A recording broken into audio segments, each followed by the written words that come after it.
Hello and welcome to another edition of Inside the Process, where I invite you into my living room, which of course I do for my other streams, but I also kind of invite you into my space and into my head a little bit. Scary place. But hopefully you don't find it scary. Hopefully I've cleaned it up enough. Well, not cleaned it up, organized it. Gotta watch what I say. Words are not always my friend. But this is my friend. And welcome to my space and my process. So I hope you find this interesting. Thank you to those of you who regularly visit and also provide support and encouragement via the links and the means available on my website that you'll find on the support page, which is in the description here in order to get to the link. So, we are in the month of December, and it's not going to be a surprising title, I guess an expected one, to have the word Christmas in it. And the title or topic today is, It Isn't Christmas Without. Now actually we could all fill in the blank for that. And it's personal to us, and to those of us who have grown up in the culture that celebrates Christmas, and I guess I can also add this, those of us who are older may have a bit of a different sense of the culture celebrating Christmas than now. But still there's a lot of commonality. But those experiences, especially things that involve our families and our childhood, you know, they become a real part of who we are, and the memories that inform us going forward and tie everything together. And so, unless you're someone who just like can't wait for Christmas to go away, and I understand that too, you know. You can probably fill in the blank. It isn't Christmas without eggnog. I don't know. Not for me. For me, it isn't Christmas without.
You recognize that?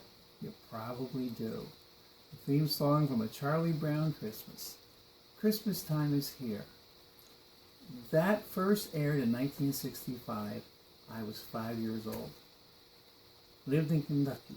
I remember the excitement and remember falling in love with the whole Peanuts Charlie Brown deal. And I've come to really appreciate Charles Schulz and all that he put in. Really is a role model for someone in the arts to make a positive impact on the culture. He really used his art to elevate the scene around him and bless so many people. He's my role model. He is a visual artist, still my role model for what I want to accomplish. Just in my little corner of the sphere that I'm in. You don't have to be, big and famous. You can be just in your own little space and follow that same path. Whatever place you're put, you make an impact. So I'm very inspired by Charles Schulz, and I love the whole scene. So 5 years old, and it's lived here ever since.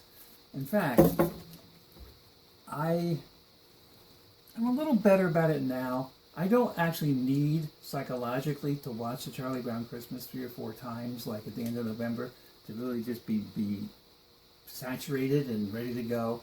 I can kind of go now and enjoy it when it comes.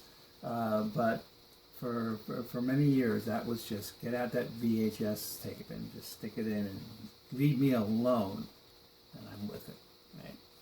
So I know that dialogue pretty well. Funny story. Years ago, I was playing this restaurant, playing it regularly, sometimes several nights a week, with a bass player, typically a duo. But they had jazz in their bar every night. It was an upscale steakhouse, and so it was an upscale bar, like a cigar bar, before they had the indoor smoking bans, right? And even though it was like upscale and certainly nothing like a sports bar, there was still a TV in the corner with the sound turned off, right? And the piano was actually facing the television, which I guess was good, except when it was distracting me, and typically I could have it not distract me, except for the night that we were there playing, Bruce Kaminsky and I, and the Charlie Brown Christmas was airing that night. I was disappointed because I didn't get to be home and watch it, which is why the VHS tape was so important, because I'm a musician. I'm usually out at night, right? Even on a weekend night that the Charlie Brown special would air. So as the special played, and we were playing the whole time, that little half hour was right in our set, I think the whole thing. I spoke aloud while playing most, if not all, the dialogue of that show. Like, gee, Charlie Brown, do they still make wooden Christmas trees? Of all the Charlie Browns in the world, you're the Charlie Browniest. Rats. I already know that nobody likes me. Why do we have to have a holiday season to emphasize it?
I'm gonna bet that you recognize that melody. You know, you've heard it before.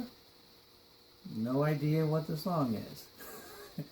Well, what Vince Guaraldi did was write themes for each of the characters of the Charlie Brown Christmas. But I'm getting ahead of myself a little bit. So I'm talking about a Charlie Brown Christmas, but a big part of the magic of that is, of course, the music of Vince Guaraldi. So I want to talk about him. He was he called himself a reformed boogie-woogie piano player. And he fell into jazz and played with notable people, including in Woody Herman's big band. Had a real affinity for Latin jazz, and that's where he spent a lot of his time. And but also could really swing and really appropriated the jazz vocabulary, you know, much more than just the 3-chord boogie-woogie, you know, thing. I'm sure he knew more than 3 chords back in the day, but you know what I mean. He was a serious and dedicated and real jazz guy, and had a trio that he played a lot with. He lived in San Francisco. He actually passed away at age 47 from a sudden heart attack. And it was 1976. So the first Charlie Brown Christmas special was 1965. So he had all of that time. And then his music lived on. Other people played it. But to me, nobody played it quite like him. So in 1962, he wrote, copyrighted, published, you know, it's, the official date is 1962, a song called Cast Your Fate to the Wind. And in 1963, it won the Grammy Award for Best Original Jazz Recording. And not only did it win the Grammy for Best Jazz Recording, a lot of times, most of the time, maybe now all the time, just about, well, I can think of exception maybe with Chick Corea because of how special he is and the circumstances and everything. But typically what happens in jazz, even with Grammy Awards, goes unnoticed by the general public. But occasionally a jazz tune will creep in, an instrumental jazz tune, and become a hit. Because, you know, long gone are the days, and even in 1962 and 3, long gone are the days, when the instrumentalists were the headliners and the singers were the sub-bills. Now it's just all the singers and sometimes the instrumentalists. So back in 1962, 3, this song was playing on radio stations everywhere, especially in San Francisco, from what I understand. Like every radio station played this all the time because, hey, the local guy, look at what he did. You know? And if you didn't recognize the title, you recognized the music.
Remember that tune?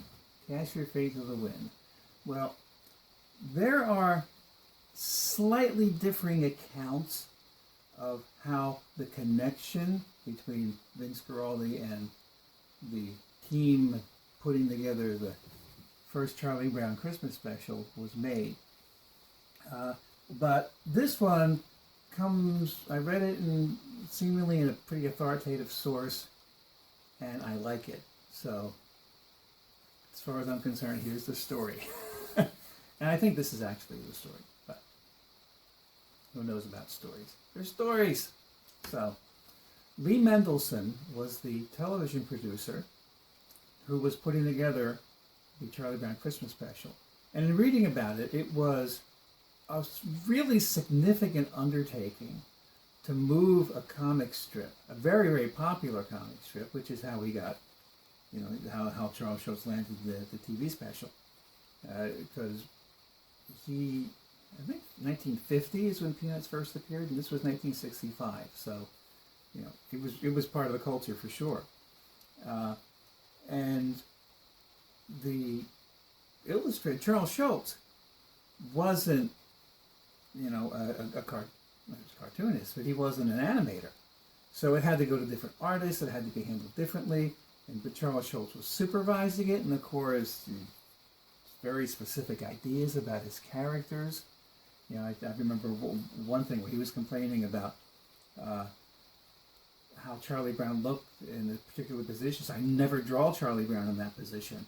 But the answer is, yeah, but you never draw Charlie Brown having to move. So he's going to have to be in this like weird position in order to get from here to here. That kind of thing, and much, much more, of course. And Vince, Lee Mendelson was in San Francisco taking a cab someplace. And because it was San Francisco and all the radio stations in 1963, I guess, were playing Cast Your Fate to the Wind, he heard it. And he said immediately, that's the music I want for Charlie Brown. Little did Vince Guaraldi know that he was auditioning for the spot of being able to write and perform, until he passed, all of that wonderful music. Whoa. You never know when somebody's paying attention.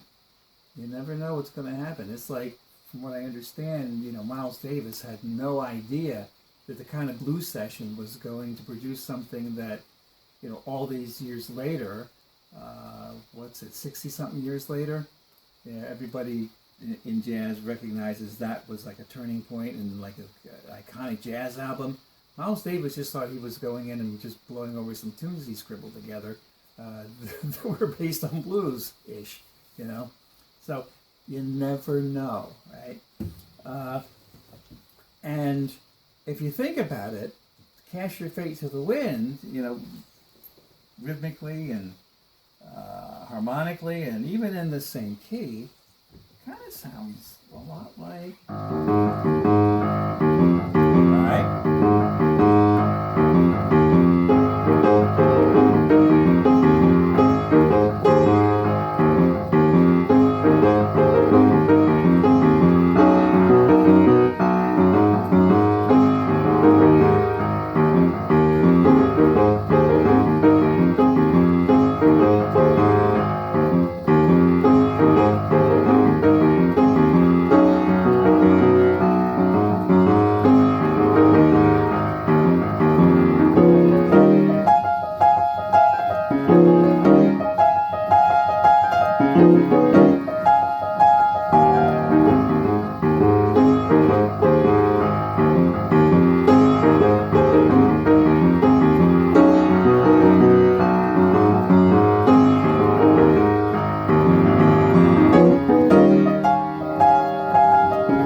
Recognize that for sure. And I'm a little weak on the ending of that, and I obviously found a little up.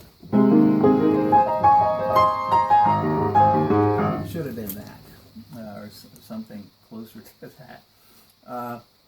So that tune, Linus and Lucy. Remember I said that Vince Guaraldi wrote music and title them after characters, and often they would play with the characters. That was Linus and Lucy, what I played before.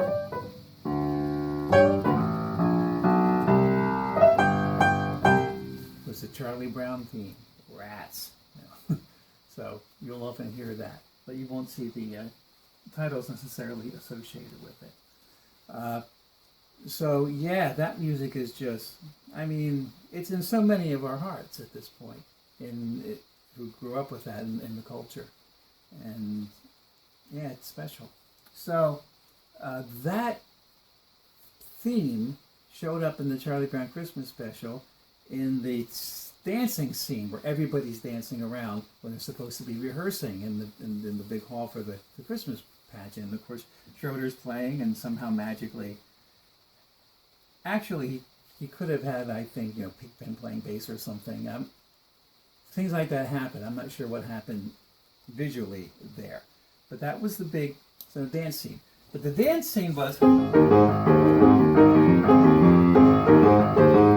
And one thing Vince Guaraldi would do with a lot of his pieces, and I suspect he did it in order to have soundtrack material to pull from, but of course he did it with Cast Your Fate to the Wind too, so I can't entirely say that, which is he had one style going, a more Latin feel, straight eighth feel, and then all of a sudden he's hard swinging. And you wouldn't know just from the Charlie Brown Christmas special that Linus and Lucy has that section. Actually has another section that stays with a Latin feel.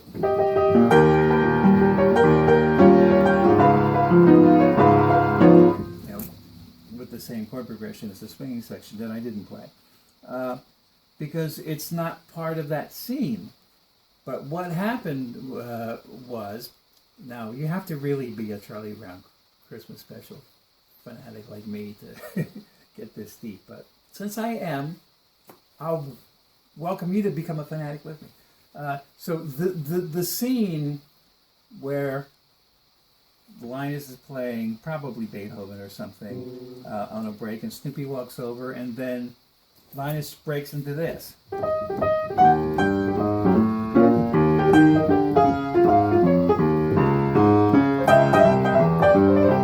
then Snoopy gradually starts his happy dance, right? And then he says happy, happy, happy. He's on the piano, and Schroeder notices and looks up, and then just abruptly stops and stares at him, and then Snoopy blushes and slinks away.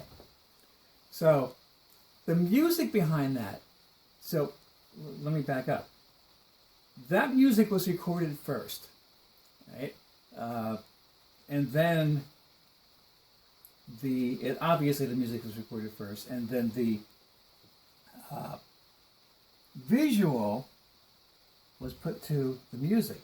Because the timing of that, when Schroeder starts playing that swinging thing to when it abruptly ends, is that little swinging section to the microsecond thing pulled right from the track. So when Vince Guaraldi recorded tunes that had different sections, some of them would be pulled out for background music. It wouldn't be featured as the tunes, right? So now you know that Snoopy does the happy dance to the swinging section of Linus and Lucy. Isn't your life so enriched now? Welcome to my head. I love that stuff. So Vince Guaraldi did have an affinity for going back and forth between a Latin feel, a bossa nova, or even a samba feel, and a swing thing. He could do both really well. And there are a lot of things that we musicians appropriate from the influences that we have, or that things that we've heard or whatever, and we don't really realize it's happening. We don't even give credit to it, to others, or even within ourselves. We don't understand it, but obviously I was influenced by that to some degree and other things, because I like to take tunes and like go between the two feels and maybe do other things with them. So I'm going to play not Charlie Brown Christmas Special tune and just let that happen.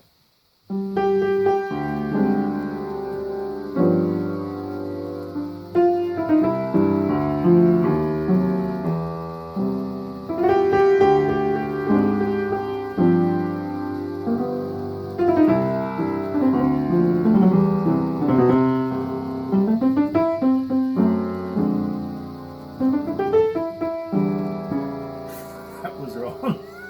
And by wrong I mean bad, Joe.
It's one ridiculous thing to quote the theme from All in the Family in the middle of a tune. It's another beyond ridiculous thing to play it instead of the melody. Sorry. I had an ornery moment. So anyhow, Vince Guaraldi actually was primarily a Latin jazz player, and his nickname apparently was Dr. Funk, at least what his friends called him. He never actually went by that. I don't think it was a stage name or anything. Unlike, say, Cliff Edwards, of course, you probably don't know the name, his stage name was Ukulele Ike. And you probably don't know that either. But you do know Cliff Edwards is the voice of Jiminy Cricket in the movie singing When You Wish Upon a Star. So, where did that come from? Yeah, the same place that All in the Family did. So, when Vince Guaraldi, although he was primarily a Latin jazz guy, could swing and could swing hard. And one of the, kind of iconic musical moments from A Charlie Brown Christmas is when, Charlie Brown and Linus go to the Christmas tree farm. And of course, all they find are big aluminum trees. And that's when Linus says, "Gee, Charlie Brown, do they still make wooden Christmas trees?" Right? But, of course, what's playing in the background. And, of course, Vince Guaraldi recorded an entire track of O Tannenbaum, and they didn't use all of it, but that became the soundtrack for that part of the movie, or show.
do recognize that, and I'm not every stylistic place I went with it. Vince Guaraldi, as most pianists, didn't do the stride thing, but he could swing like nuts. It's great, man. So, my favorite story about the whole Charlie Brown thing was an experience of a conversation I had with somebody. This was many years ago. I was giving a concert in a church, and I used to do a lot of that. I don't really now. And I would talk about influences and things that were important and inspirational. And Charles Schultz and the whole subject would come up often, because I'm just a big Peanutsophile, So a woman talked to me afterward, pulled me aside. Well, actually, no, she didn't pull me aside because I was standing around people. She just talked. and she told me the time when she was first married and went to church with her husband at Christmas time, because that's what he did, and she wanted to be with him. And it was the first time in her life she had been inside a church. She wasn't a churchgoer. He was, right? But she's like, this is our first Christmas. I'm going to go with you. Sure, So she's describing her being in a church, and, all the trappings are new and everything is, she's just taking it in.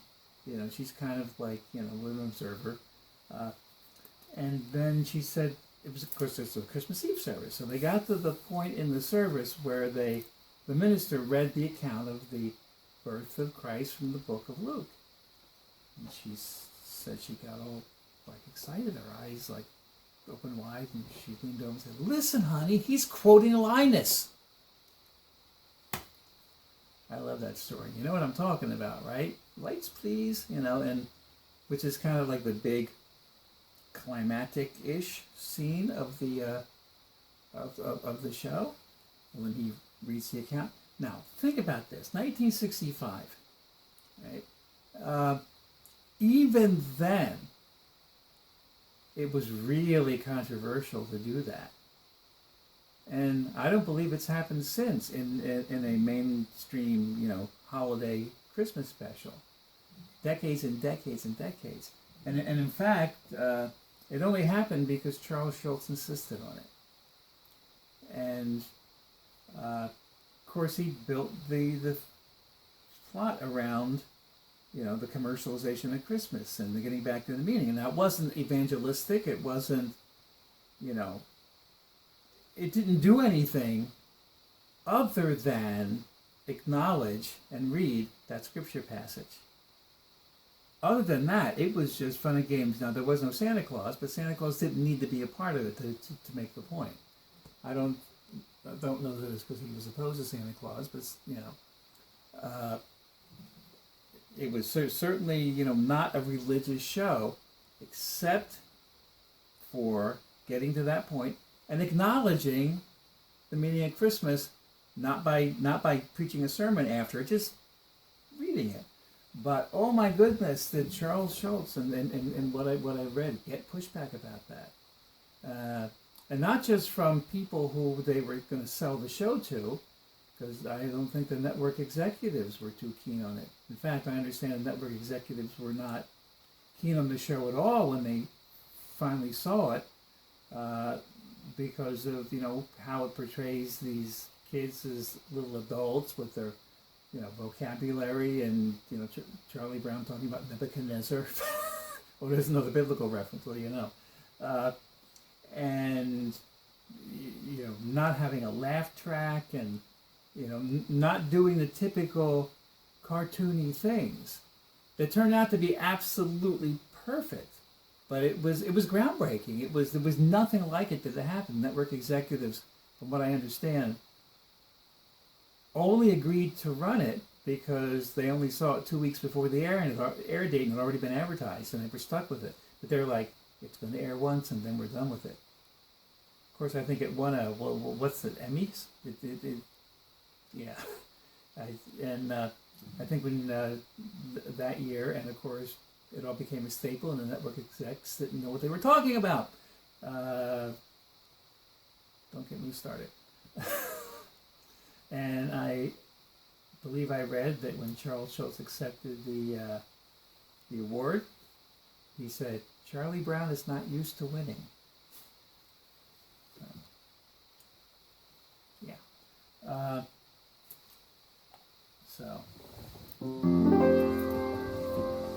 Oh, so Charles Schultz, when he was getting pushback from the other people in the team, including Lee Mendelson, right, about having that scene, he said, "If we don't do it, who will?" Or he might have said, "If we don't do it, who can?" I think he said "who will?" And of course, it has held up and has been perfect. And up until 2 years ago, even with that scene, it was still aired on network television every year. And I think a lot of people, including me, were upset last year when we learned, I think it was last year, that Apple TV had purchased all the exclusive rights to the Charlie Brown stuff, which is good because they're producing new Charlie Brown Peanuts specials, which I've only seen little trailers and stuff, but they seem to be pretty authentic and they seem to be in the spirit of the thing. They seem to be keeping that going. More than could happen at this point on network television. But because they own the exclusive rights to it, you have to be an Apple TV subscriber to watch the Christmas special and the other specials.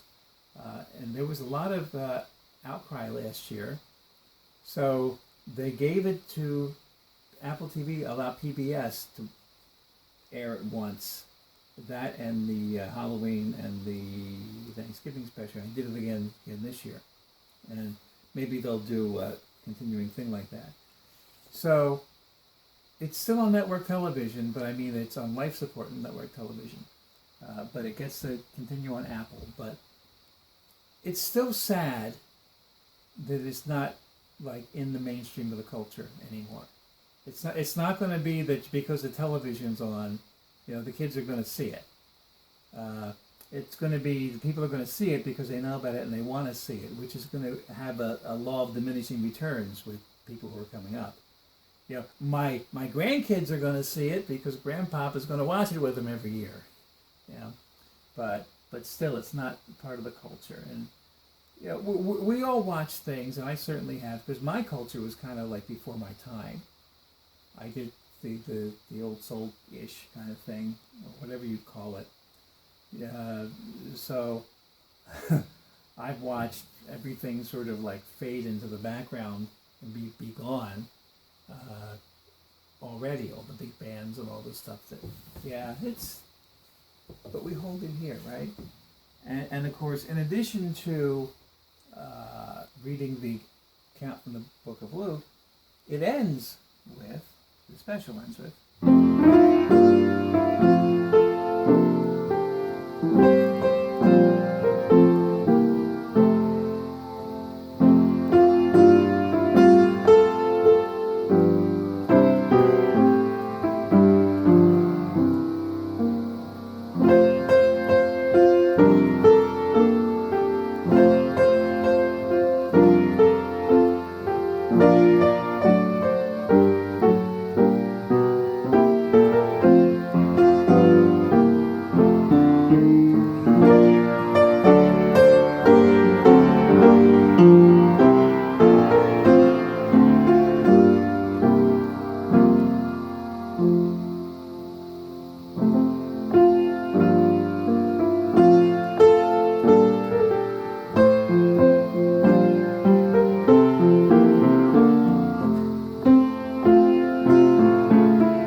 course, the Hark the Herald Angels thing that goes out in the closing credits is not instrumental.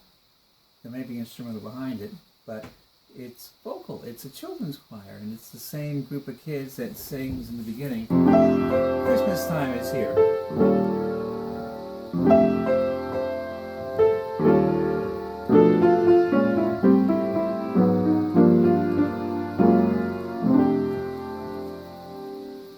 And so I read a humorous account, and I don't know if it stemmed directly from putting a children's choir together of voices for the Charlie Brown Christmas or not, but I think there was a relationship. At some point, not long thereafter, Vince Guaraldi did a performance and recording project with a large children's choir, with a classical choir with a classical conductor, and I should have looked into it to know more details, but I just remember this kind of punchline where Vince Guaraldi was just this kind of cool hip jazz guy who just played what he played, and and it could be, it wasn't like the idea of classical pristine.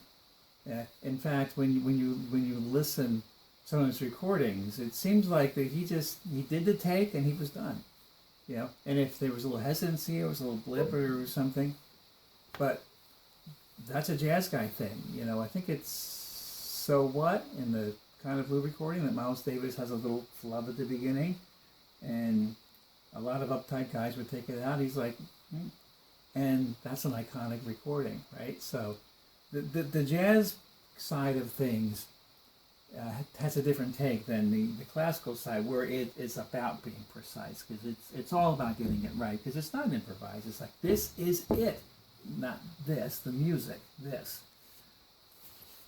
The Grieg piano concerto that I'm learning the accompaniment for, that's another story. And I'm looking at these notes, and these notes are it, right? But not the jazz side, and they're two different tracks.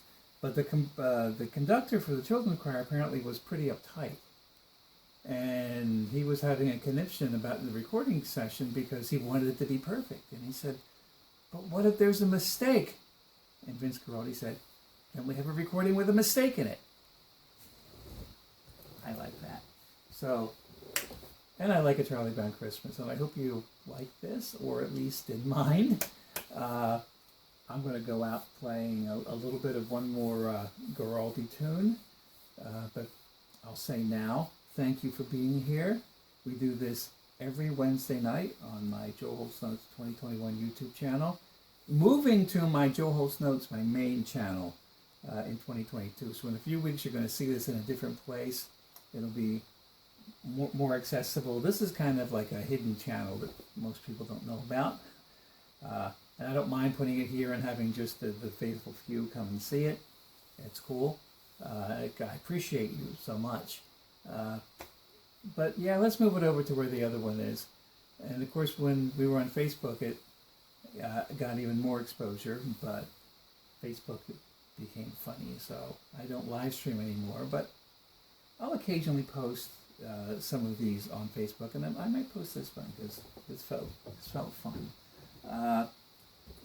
Thank you for supporting me, and if you would consider doing that, I'd be grateful. It allows this to continue and allows me to do what I do, so I'm grateful. Thank you.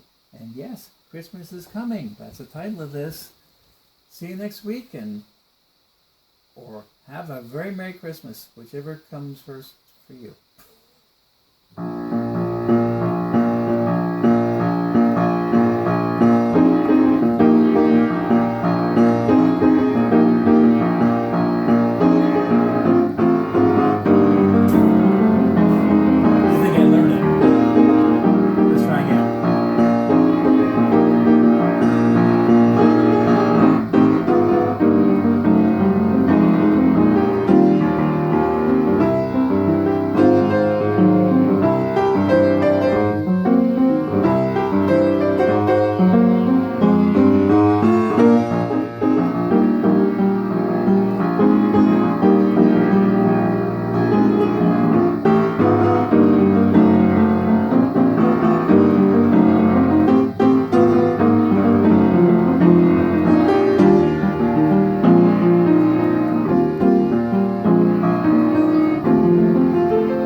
So not having good editing capacity, I can't edit that out.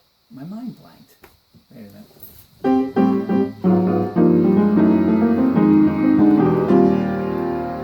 You know, some of those tunes you only play once a year, a few times, and then you forget them. But anyway, it allows me to say thank you again, since I stopped and embarrassed myself. But we need to be okay with embarrassing ourselves. I'm so embarrassed. But I'm also so grateful. So Merry Christmas.